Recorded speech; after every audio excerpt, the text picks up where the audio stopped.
Faisal's book actually is still in print or it's with editors. I'm not sure what it is. Yeah. So the copy you sent me didn't have a name, but I think it has a very interesting name. Do you want to expand on that? The name's not there yet, but do you think you should just call it Up Close and Personal, like you've taken the line from the book? I thought it was called My Grandmother's No, Table or something. That's also a way to go. I think that's what Vijay told me actually. Okay. No, that's just the first chapter. Okay. Yeah. That's right. Yeah. So something about the book, I was Renuka from Speaking Tiger, the publishers. They reached out to me and said, will you write like a family kind of memoir, not just limited to you, but going back to your dad's background and your mother's background. My mother was part of that Padamsi family, very big in theatre in Bombay. Alec Padamsi, all of these brothers and sisters. I mean, his lineage is something amazing. Your lineage. That's right. Yeah. So it's just when I started writing, I realized I would only get born chapter 11. So there are 10 chapters before I'm born, and that just sets the scene for Bombay and my parents' lives, and very different lives to each other, coming from very diverse backgrounds. My mother from a very anglicized, colonial kind of background, living in Bombay. But at the age of 2, all pushed into boarding school.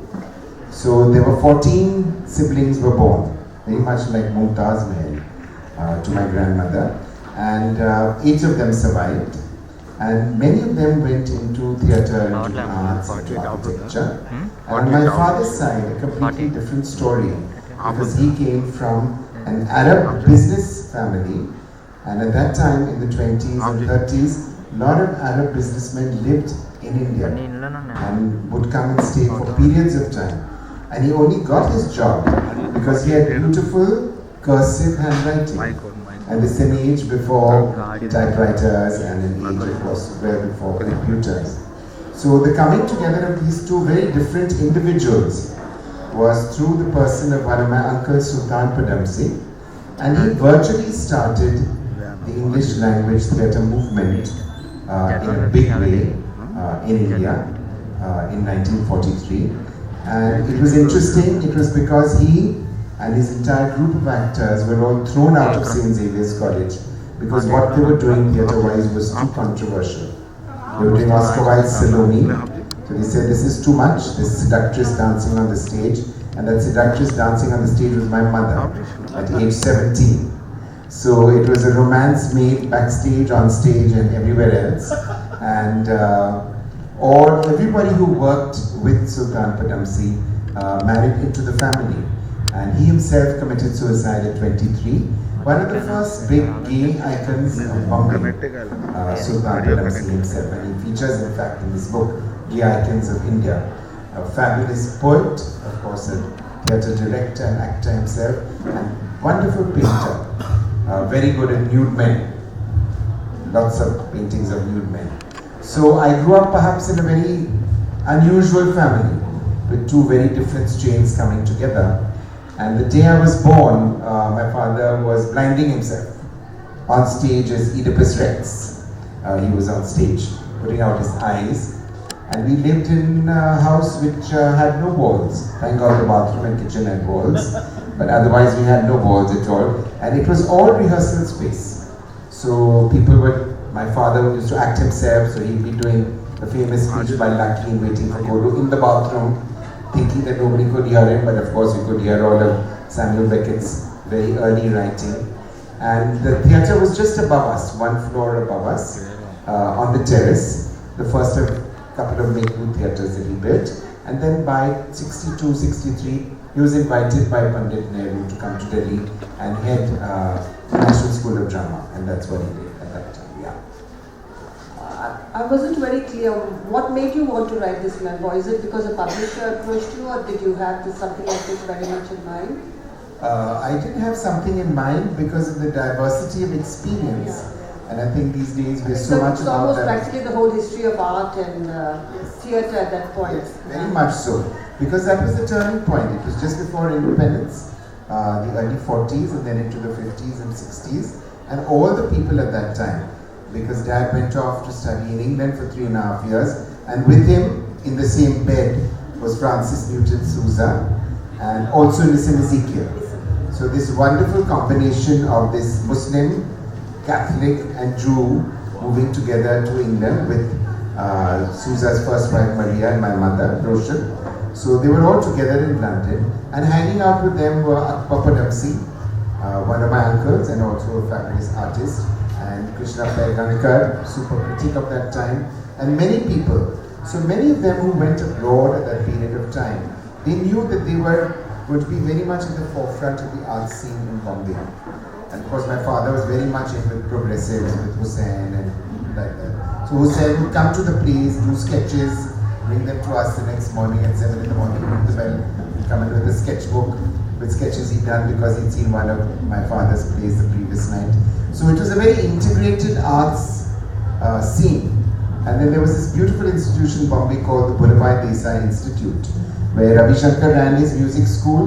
My mother would be doing a Bharatanatyam because she's a Bharatanatyam dancer. Mahida Rahman would be waiting outside to do the next session there. Guy Jyoti would be in the studio next door. My father's plays were being rehearsed somewhere else. So it was very vital and a kind of institution that we lack these days. I think as artists we've all become very separated and insular. Some of us are insular, not all of us. But to have a cross-disciplinary workspace, I think makes so much difference, you know. You've finished rehearsing mid-year and you keep it to see Gaitonde Hossain's painting and you hear Ravi Shankar ji on the sitar in the next room. It's a different feel. And that's how I grew up. And then for 2 years my mother was very keen on getting back to some kind of Indian roots because she had such a westernized background. So she chose to go directly to Bala Saraswati, the great Bharatanatyam dancer, and say, take me as your student. So at age 13, Bala took her as a student, and my earliest memories is really growing up in Madras at that time, now Chennai, as a very young child. So just those sounds, those flavors, those smells, so much there as a part of my own being, leave alone all the exposure to the very westernized from a lot of what Dad was doing there. And then when we moved to Delhi, of course, it was the discovery of so many new playwrights in Hindi, Andha Yog, Aadhi Adhure, all those first set of plays, Evam and Indrajit, things being translated from all the regional languages into English.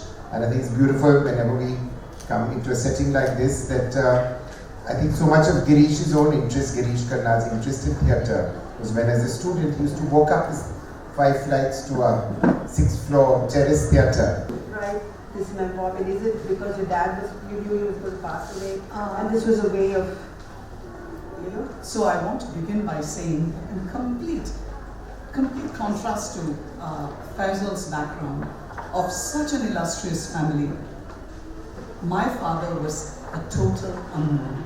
He was just an ordinary, sort of penurious accountant in Chennai who came into a good life in 1961 when I was born.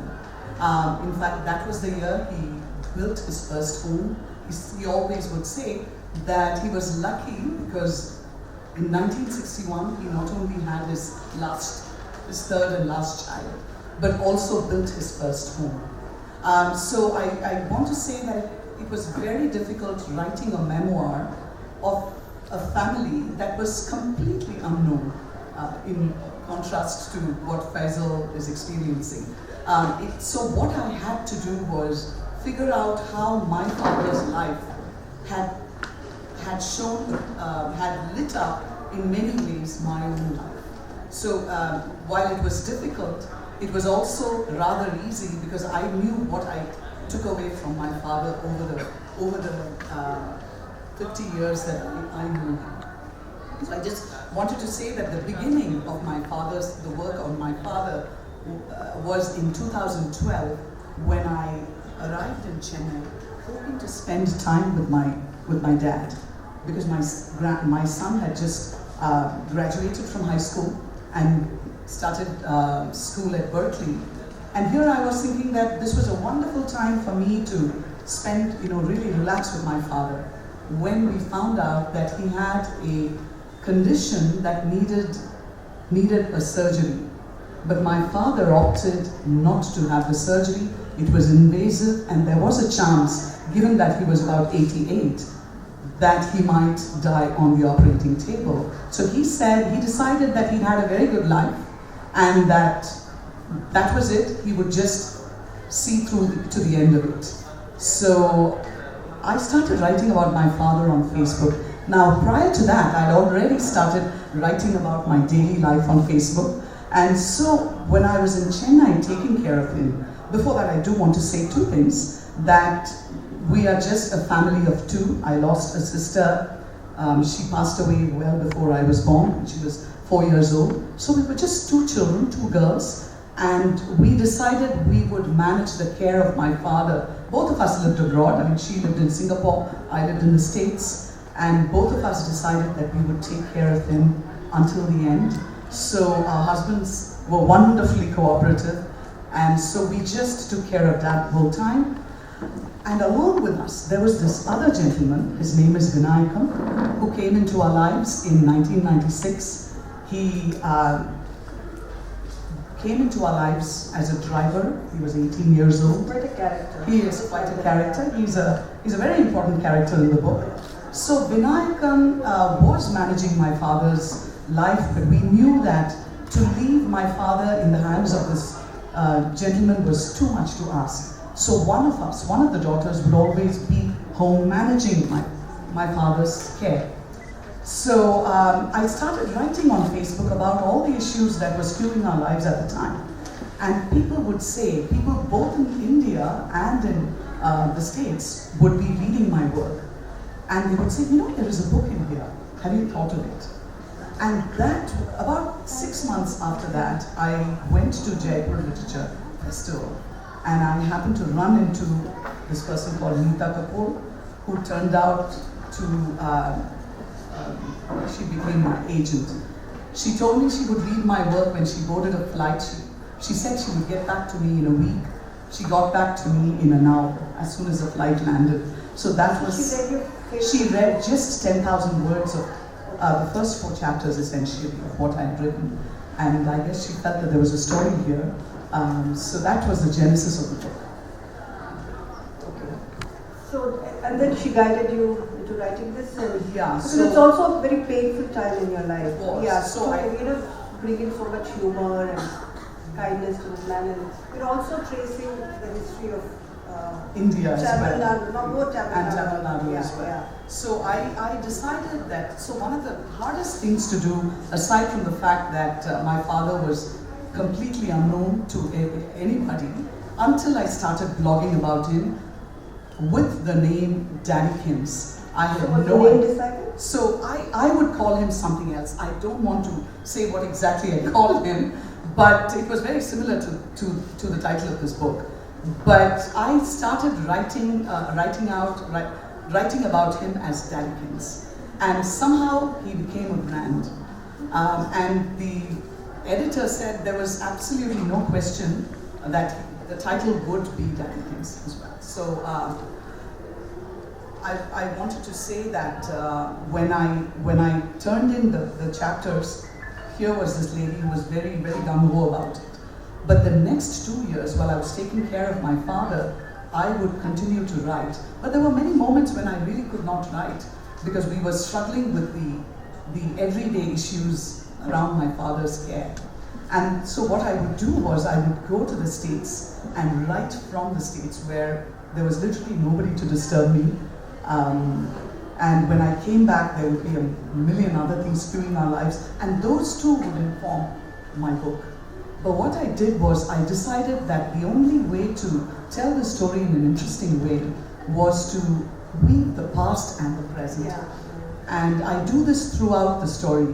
And just like Feisal mentioned, I wasn't born until after the first 9 or 10 chapters. So yeah, it was really hard for me to figure out how I should tell it, you know?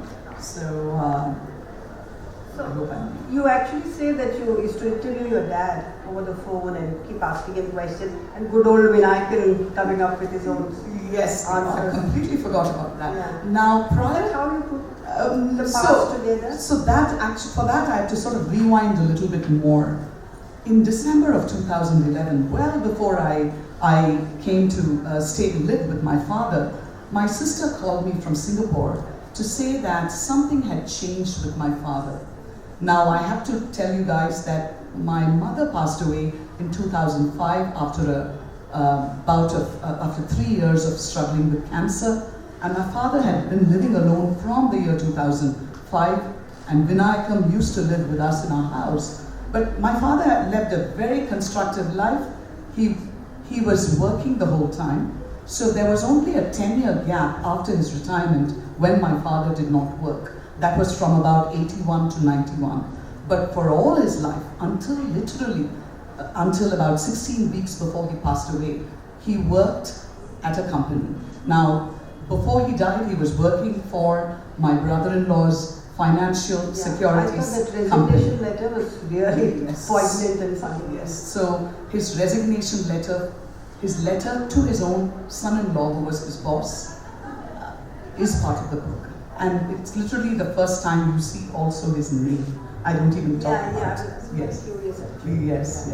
So, so are we saying that you put together the past by talking to your dad or his relatives in Palakkad? I did both. So in December 2011, I started interviewing my father. Once my sister told me that she felt that he was depressed, I decided I would give him something to do.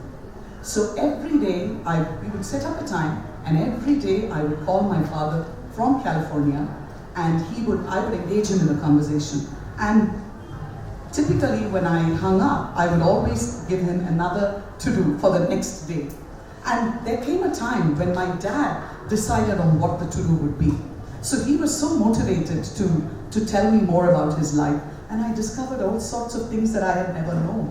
For instance, I had never known that there was, in Tamil we call it Gandam, which means a sort of what shall I say, a moment when you might actually die, sort of your life is in danger. So my father said that there were 3 Gandams in his life, and I had never known about this. And those became part of the book as well.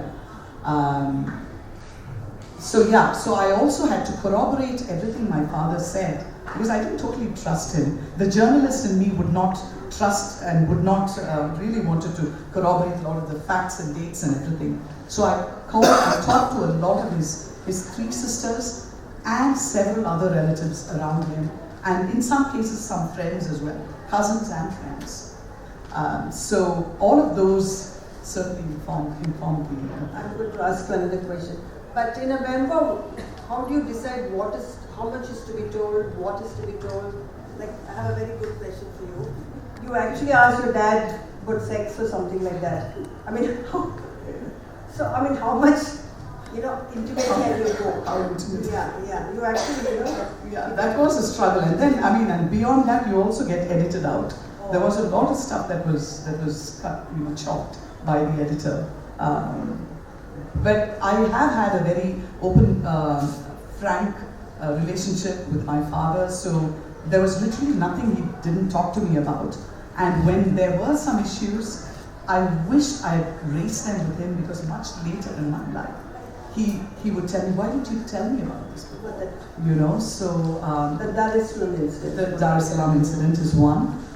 So I never had a... What I'm saying is, did you actually withhold some stuff? Yes, How do you decide on that? Yes, that's a good question. Yeah. I did withhold anything that would in some way mess up the relationship, the very fine balance that we all strike in our lives with our family, I certainly did hold back stuff.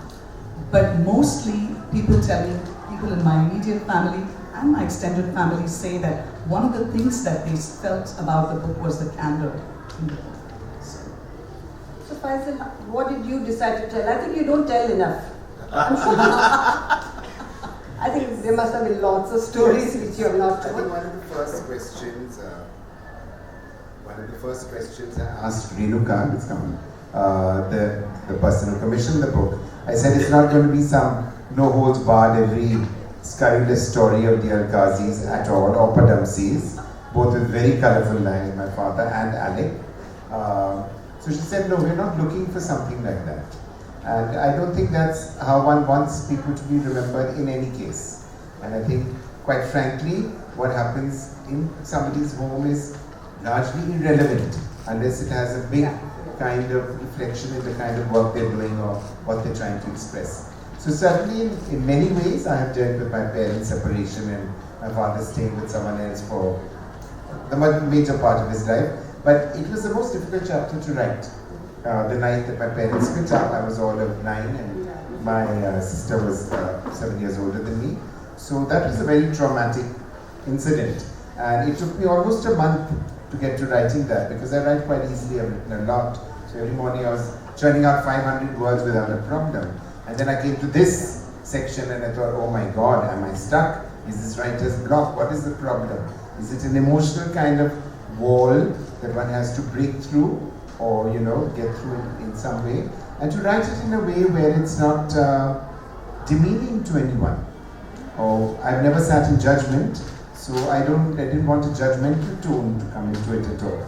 So it took me some time and I just wrote it in one stretch and then I told my wife it's done. She said, that chapter? I said, yes, that chapter is done. It just came in a flow and I've kept it quite simple and not complicated.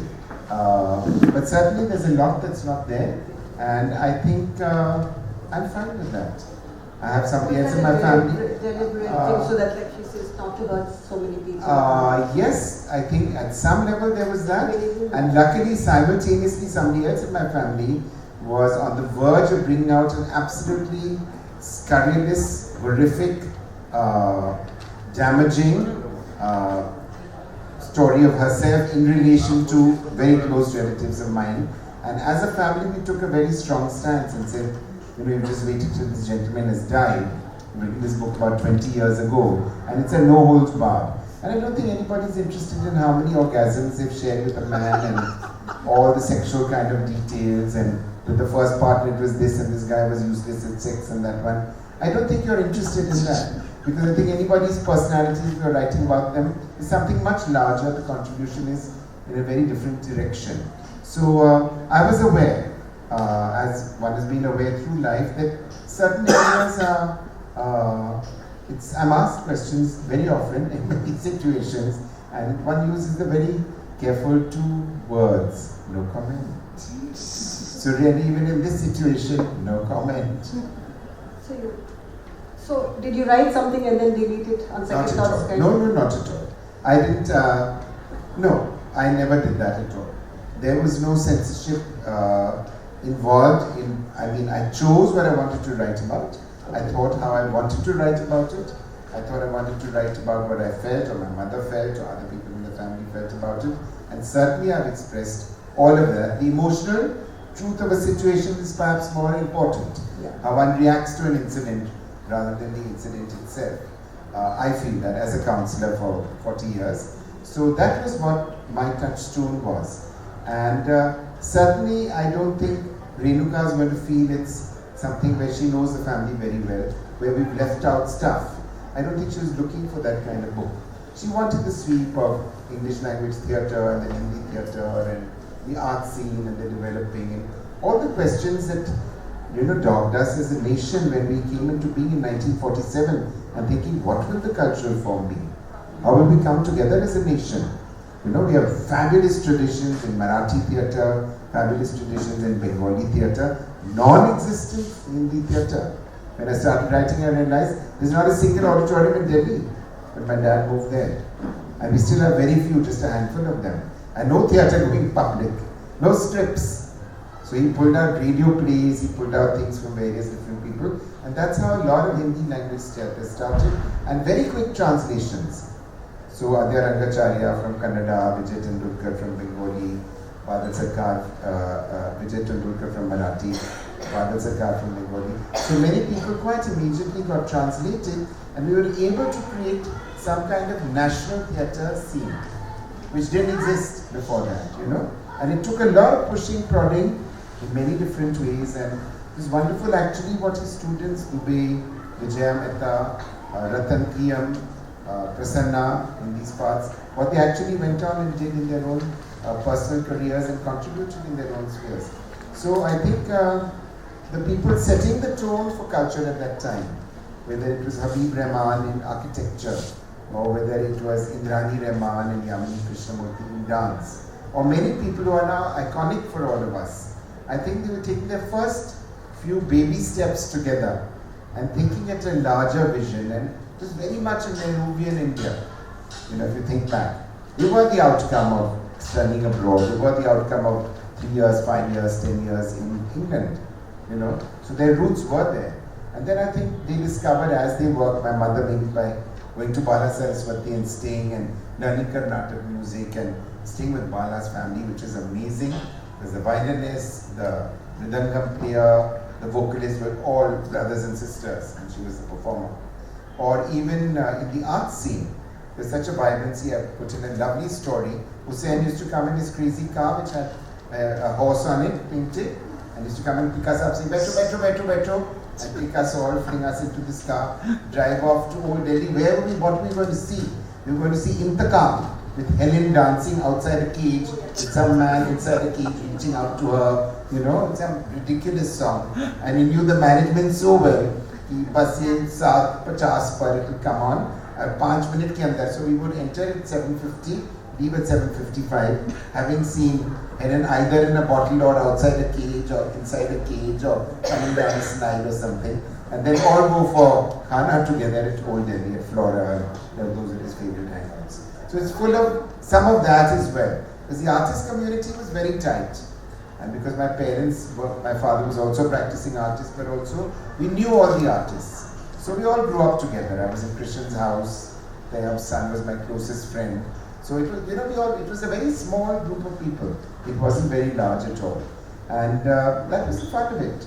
So we grew up with all these artworks. We grew up with Nasir Mohammadi and all these people. You know what I mean? Literally, I would go to our, she'd say, let's have some green tea. I said, okay, horrible thing for a 15-year-old. It was more interesting going to Eric Shakim, who said, let's roll a joint. More exciting for us. And those are also the years with Jimi Hendrix, that old experience, Beatles, first discos. I was a big disco goer for 7 years.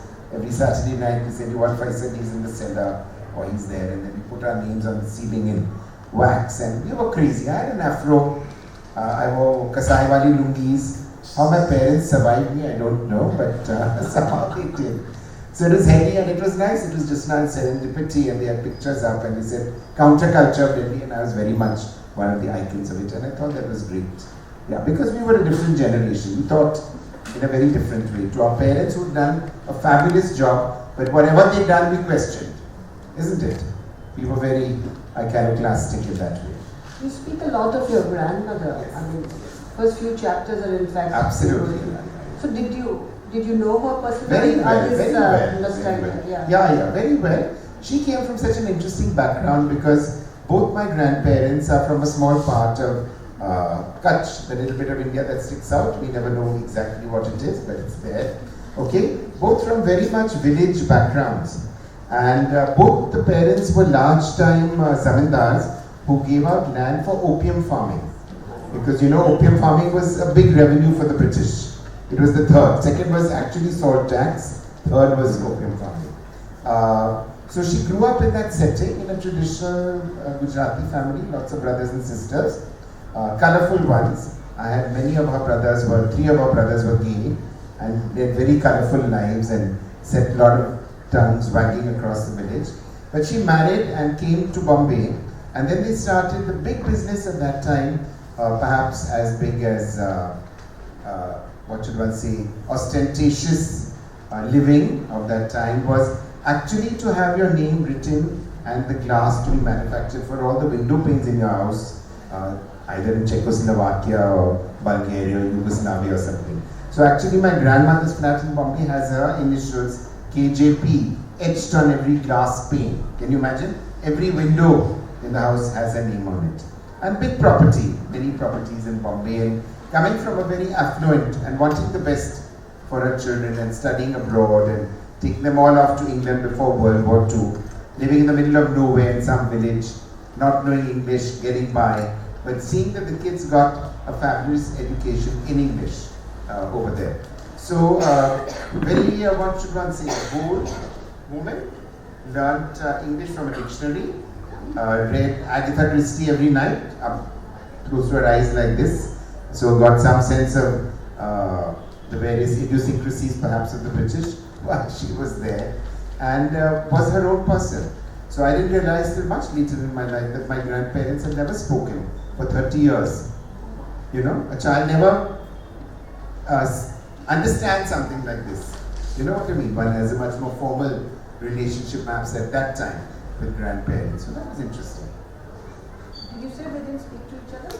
For 30 years. For 30 years, yeah. They lived in the same house? They lived in a house which was huge. Or is there a story to all this? Well, of course, she came back, she stayed on in England with the kids. She'd already had 14 children by that time. And she was in her 30s. So she was having it was one pregnancy after the other. And that leaves you bruised, battered, confused, exhausted. Okay? So whenever she had the next child, the first one who was about a year and a half or 2 years went to boarding school. Down the road, not far away at all, by Irish deep-frocked nuns. Deep-frocked also. So who drank whiskey every evening and brought up these kids. We give them sugar cubes to suck which had whiskey on it, knowing that this was a Muslim family. So yes, so when my grandfather came back quite immediately from England, he didn't stay for the 3 years, and as was very usual for men at that time, had a succession of mistresses. Uncle Alec told me there were 8 of them. He said not together, one after the other. He reassured me, it was one after the other. So I think he straight away just took up different parts of the household. So they would meet for meals. They would not talk at all, and I realized this when I was... She not talking because of the mistresses? She was not talking because his life had taken another color, and she was very traditional in some of her thinking. She was fine with her son sleeping with anybody in the room next to her, and when they married that woman, like with Pearl, my aunt Pearl Padamsi, then she never spoke to them. They were debarred from her house, totally not allowed entry at all. So she had a confused set of values.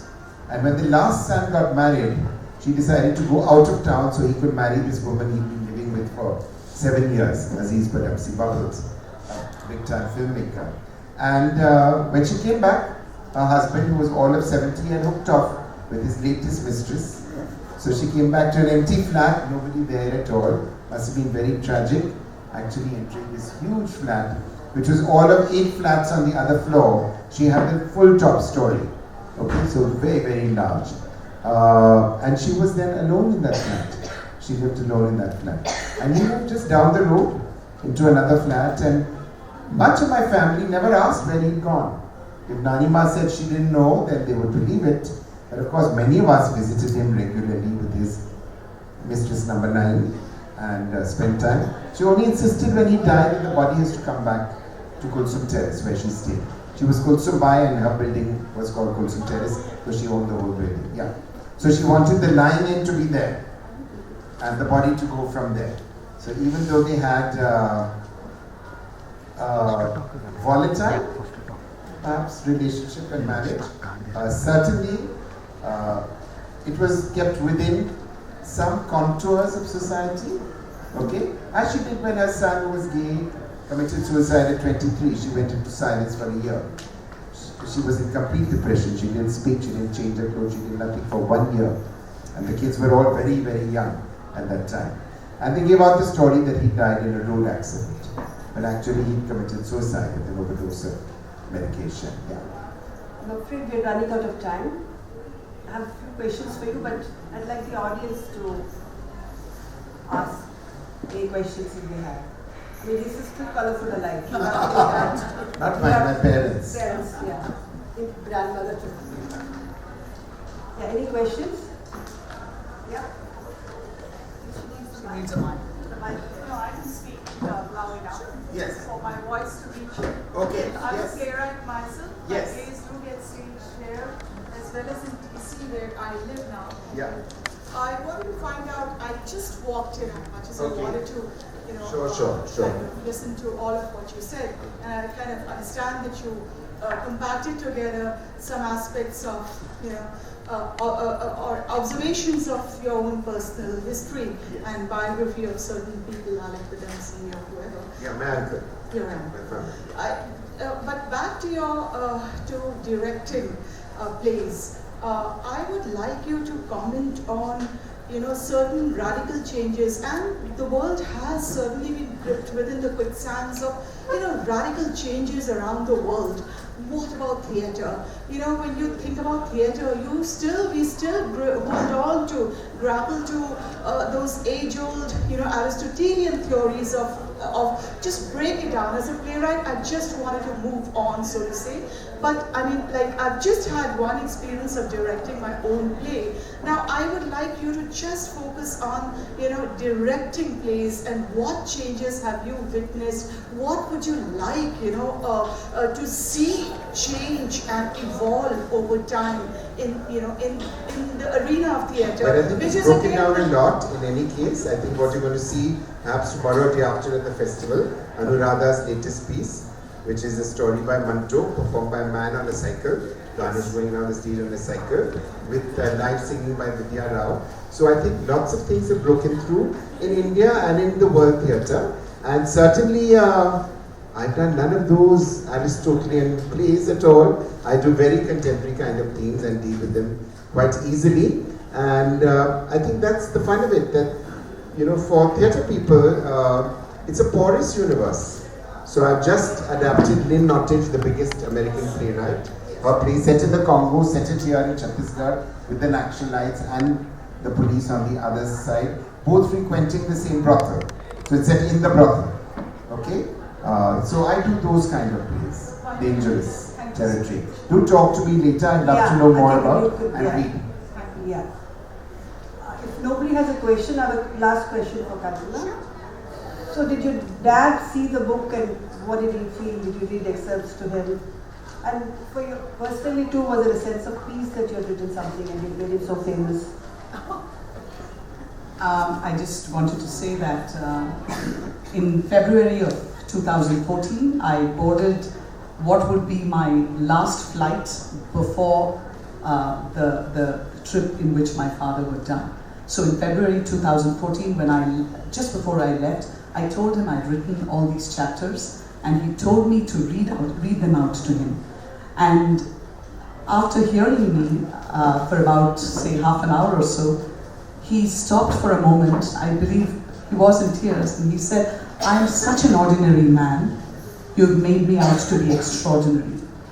So I just, the other question was, did I get a sense of peace?